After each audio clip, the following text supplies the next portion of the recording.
Hi, Connection Group leaders. Welcome. We are going to study Mark chapter 10, verses 32 through 52 this week at Cornerstone. And this is a part of a continuation of the ongoing discussion that Jesus is having with his disciples as he walks and does things and teaches them as he goes. There's a few significant highlights to notice here.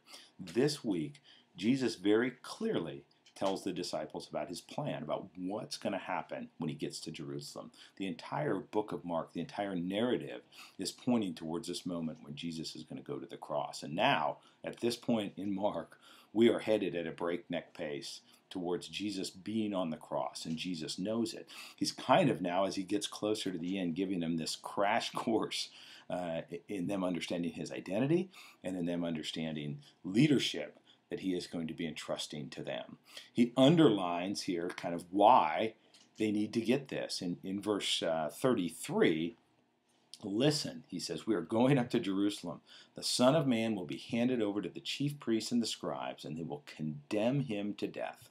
Then they will hand him over to the Gentiles, and they will mock him, spit on him, flog him, kill him, and he will rise after 3 days. Make no mistake about it, the events that are about to occur in Jerusalem, the events that are about to unfold there, are not driven by the Romans, they're not driven by the Jews, they're not driven by the disciples, they're driven by God. And before this happens, Jesus is trying again to reset their focus, trying to set their focus off the here and now and onto eternity, and trying to set their focus off of being served, being those kinds of leaders, and being the kinds of leaders who serve others. So Jesus here turns their focus to eternity. And the disciples' response to that is, if you read through, the disciples say, oh, okay, Jesus, we're sorry we were thinking about being big shot leaders here on earth. We get it. We should be focusing on eternity. So then two of them come up in the absence of the others and say, so can we sit at your right hand and your left hand in eternity? Can we be big shots in eternity?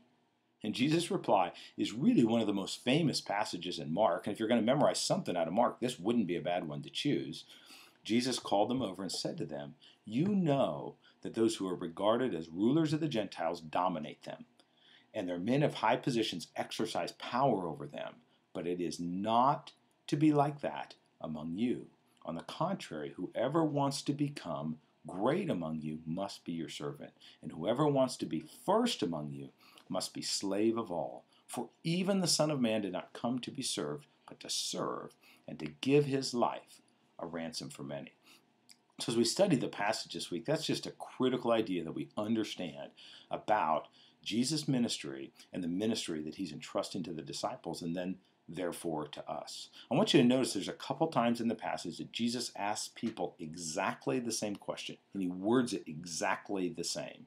What do you want me to do for you? What I'd like you to do in your studies is compare and contrast the replies that he gets from people when he asks them, what do you want me to do for you? The 4 questions we've given you to discuss in your connection group, here's 4 ideas. 1, how does Jesus model leadership? And what we know Jesus is going to do is he not only serves others, he not only looks out for the needy, he gives his very life for those who are following him. So he is the ultimate servant leader. How does Jesus describe leadership? We see that here in Mark and in other places in Mark. 3, then, how can you change your leadership to be more like what Jesus models and describes? What are some very specific ways that you can serve those that you're leading? And that's not just a question for you as connection group leaders. That's a question for everyone in your connection group, because everyone in your connection group is a leader of someone or needs to be. So I want you not just to think about that for yourself, but for everyone in your connection group. So again, Jesus asks twice in the passage, what do you want me to do for you? Another thing you can talk about is, how would you answer that question?